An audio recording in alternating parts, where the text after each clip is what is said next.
પણ બોલ્યો છું આ ઘણા ઉપાડા ખાઈ ગયા એના માટે પણ આ શેર કાયમ બોલું છું યાર કે हमने समंदर से सीखा है जीने का तरीका। ઘણા જો ને પૈસા થઈ જાય કે થોડુંક સસ્તી પ્રસિદ્ધિમાં ક્યાંક નામ લેતા શીખી જાય. ઘણી વાર કહું છું કે પ્લેન ઉતરે ને એરપોર્ટ ઉપર પ્લેન લેન્ડિંગ થાય ને એટલે ભેંસ પ્લેન અરે ભટકાય ને એટલે ભેંસનું છાપામાં હવારમાં આવે કે ફલાણા એરપોર્ટમાં ફલાણા પ્લેન અરે ભેંસ ભટકાણી. શું કામ કે ભટકાણી પ્લેન અરે એટલે બાકી અમુકને નામ લેવા પડે, બાકી ભેંસના પેટના ને ઓળખે થોડા કોઈ યાર. અમુક નામ વટાવે ને માર્કેટમાં તઈ તો એના વિડીયો કોક જોવે યાર, તઈ તો ખદડી નામના ફોલોવર્સ વધે, બાકી પોતાના પગ ઉપર ઊભા થાય તો મરદના દીકરા કહેવાય યાર.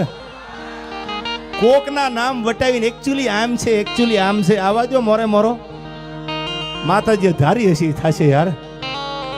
પણ વાત વ્યવહારની હોય તો સાંભળી લીજો. ઘણાય મથે છે એટલે અમુક હું ઘણી વાર કહું છું કે આ ભેંસના પેટના ફોલોવર્સ વધારવા હાટું ક્યાં પ્લેન હારે આડામ ફરે છે. જોજો યાર જોજો, જગદંબા તમારી લાજ રાખે, ઝપટે સડતા નહીં.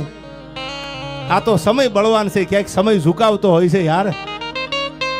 પણ હવે સાંભળજો, हमने समंदर से सीखा है जीने का तरीका, चुपचाप बहना, वक्त आने पे जवाब देना. टाणું આવે ને તેથી ભલકું ભાથામાં રહેને રાઘવને, એ મારે માથામાં સમય આવે ચારણા, આ તો ભલકું ભાથામાં પછી રહેને રાઘવને. ટાણું આવે તેથી જવાબ દેવાનો હોય, બાકી ભલકું ભાથામાં રહેને રાઘવને. અને દેવના દીધેલા હોય એ જ આંકલો કરી શકે ભાઈ. આ બધાય આંકલો કરવા વાળા મને લાગે છે જાજી માનતાયું ના છે. પડકારો તો જ નીકળે ને. અમુક તો ડાયરામાં હોઈ ગયા મોઢા લઈને બેઠા હોય, એનું કામ થોડું છે યાર. આ તો વળે નહીં દુનિયામાં કરે ગેંગે કે ફેફે ઘડીક શણગાર મર્દો ના સજી લ્યો તો મજા આવે, અને મજા કઈ ઓર આવે જો કાયર વેશ મેલો તો. અટાણે જિંદગીના ભરોહાઈ ક્યાં છે યાર. પણ માના સાનિધ્યમાં બેઠા છીએ એવી જગદંબા રોહિશાળાના પાદરમાં ભગવતી ખોડિયાર બિરાજે છે. ચેતનભાઈ આદિ આવડ બિરાજે છે આયા હાથે બેનું. પ્રસંગ તો આપ જાણો છો, છતાંય રોહિશાળાના પાદરમાં જેની જન્મભૂમિ છે માની, એ બાગડતા બાગડતા બાગડતા બાગડતા બાગડતા બાગડતા એ બાગડતા ઘોડાની પડઘલી વાગતી આવે. ભાઈ ભાઈ ભાઈ રાજ કે એકવાર અશોક સાઉન્ડ ને જોરદાર તાળીઓથી વધાવી લો યાર. હા, અમારી ઉંમરથી જાજો તેનો અનુભવ છે યાર. અને તમારા માટે પણ જે કે લવ ઇઝ મોર ઇમ્પોર્ટન્ટ ધન મની યાર. બહુ તમારા ઉપર અમને પ્રેમ છે યાર, બરાબર ને ગુજરાતીમાં. હા, no matter how hard you try in life. હું ઘણી વાર કહું છું જિંદગીમાં મહેનત કરી કરીને માથા પછાડીને મરી જવાની છૂટી, સફળતા ન મળે. સાંભળી લેજો બધાય, no matter how hard you try in life. આખી જિંદગી માથા પછાડીને મરી જાવ તો સફળતા ન મળે, પણ કૃપાનો વરસાદ વરસી જાય, માથે આમ જગદંબાનો ભગવાનનો પંજો પડી જાય. No matter how hard try in life you success god. ભગવાન સક્સેસ ત્યારે બનો જ્યારે ભગવાનના આશીર્વાદનો પંજો તમારી ઉપર પડી જાય.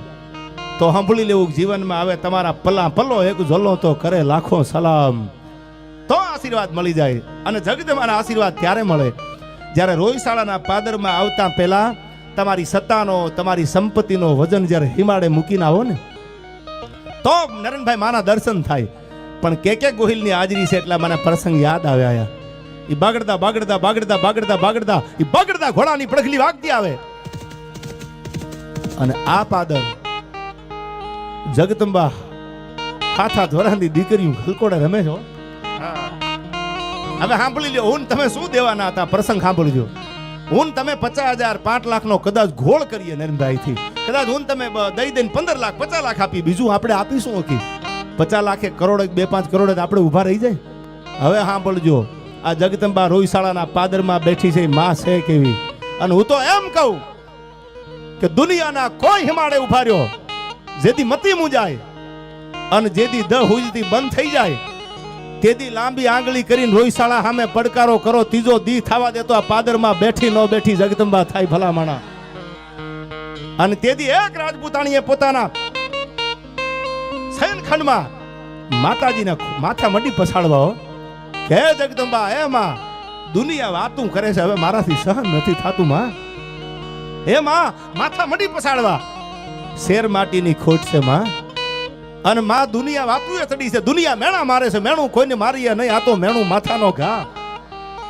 અને આંખમાંથી આહુડાની ધારું મંડી થવા અને માથા મંડી ખોડિયારની સામે પછાડવા થાનકે. પણ ત્યાં તો ફળા હોકારો મંડ્યા દેવા, ખમા ખમા મંડ્યું થવા. અને તેથી સોમલદેવ પરમારને એટલું કીધું કે મુંજાતી નહીં, દુનિયાના પડમાં ડંકો વગાડે એવો દીકરો દઉં માનજે, હું ભગવતી ખોડિયાર બોલીશું. હો, એક ગામમાં નહીં, એક પરગણામાં નહીં, પણ દુનિયાના પડમાં જો નામ રાખે અને કાળજા વિધિનો હોહરો નીકળે એવો દીકરો આપું માનજે, ખોડિયારે આપ્યો છે. અને ઈ નવઘણ નરેનભાઈ વાત ઈ કરું છું, ઈ નવઘણ. પણ પ્રસંગ પછી કહો આપને દોરાવું અહીંથી.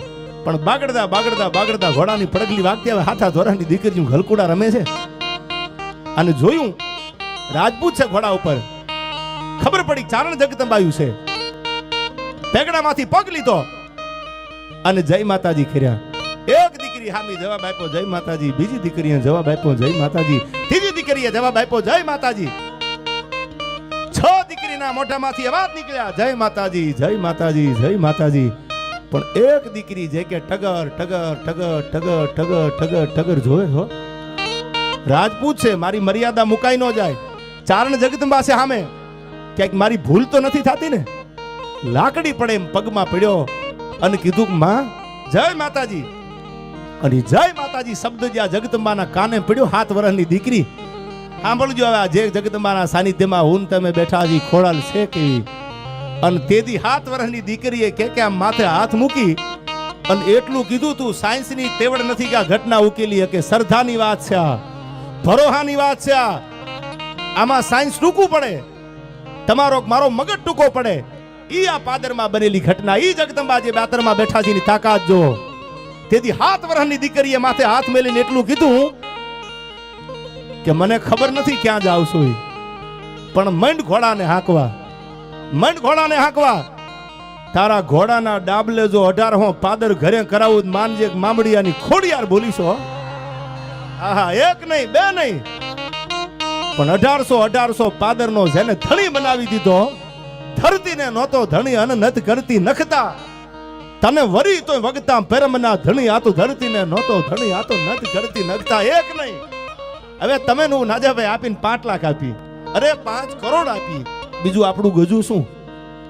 1800 પાદર જેને માથે હાથ મૂકી અને ખમકારે જો આતાભાઈને આપી દીધા હોય તો હું તમે તો આ ગળથોલિયા મારો આવ્યા છીએ એના સાનિધ્યમાં, એના બગીચાના બાળકો થઈને આવ્યા છીએ. ભરોહો રાખજો, તમારી મારી આબરૂ જગદંબા જવા નહીં દે. ઈ જગદંબા રોહિશાળાના પાદરમાં બેઠી છે યાર.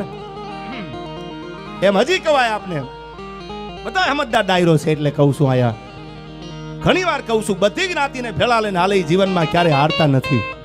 પણ મને પ્રસંગ યાદ આવ્યો, આપને વાત કરતો હતો ને સોમલદેવ પરમારની, માથું મડી પછાડવા જગદંબાની સામે ભગવતી ખોડિયાર પ્રસન્ન થઈ. અને જગદંબા પ્રસન્ન થઈને કીધું કે દુનિયાના પડમાં ડંકો દે એવો દીકરો આપું માનજે, હું ખોડિયાર બોલીશું. આયા હો. અને આ પારખું આ પ્રમાણ મળ્યું ક્યાં? દીકરાનો જન્મ તો થયો નાજાભાઈ, જન્મ તો દીકરાનો. નવઘણ નામ પાડ્યું. આપ કથા જાણો છો, આ જગદંબા ખોડિયારનો દીધેલો નવઘણ. અને જાહલને ચોરીએ ચડેલી જાહલ, એક નહીં બે નહીં નરેનભાઈ સાંભળી લ્યો, વાંચ્યા પછી બોલું છું. 12,000 ચારણોએ તરવારું હાથમાં લીધી. શું કામ? કે અમારી જવાબદારી છે, રા રાખીને વાત કરવાની છે. હવે જો નવઘણનું રૂવાડું ખાંડું થાય તો અમારું નાક વયું ગયું ગણાય. અને આખી કથા આપ જાણો છો. જાહલ ચોરીએ ચડી મોટી થઈ, જવતર હોમવા માટે ભાઈને બોલાવે. હગો ભાઈ હોય તો હગો ભાઈ આવે, કાકાનો દીકરો હોય તો કાકાનો દીકરો ભાઈ આવે. અને જો એકેય ભાઈ નો હોય, કાકાનો પોતાનો માનો જણ્યો, તો જવતરિયો ભાઈ કોઈક બીજી જ્ઞાતિનો બની અને બેનને માંડવામાં જવતર હોમમાં આવે. ઈ જાહલ ચોરીએ ચડી ધીરે ધીરે ધીરે ધીરે ધીરે આમ મંગળ ગવાણા. અને સાહેબ 999 પાદરનો ધણી ઘોડાના પેગડામાંથી પગ લઈ અને આવ્યો ભાઈ માંડવે. હો, સડપ સડપ સડપ કરતા પગ દીધા. આમ જવતરનો મુઠ્ઠી ભરી અને જાહલને જવતર હોમી અને એટલું કીધું, બેન બેન મારી આગળ જાજુ બોલવાનું કઈ છે નહીં, પણ કેતો જુનાણાની ગાદી દઈ દઉં. અને બેન આ નવઘણના ચામડાની મોજડી બનાવીને જાહલ તારા પગમાં પહેરાવું ને તો તમારા ઋણમાંથી આ પરિવાર ક્યારે મુક્ત નહીં થાય. બેન માંગી લે. અને તેથી ચોરીએ ચડેલી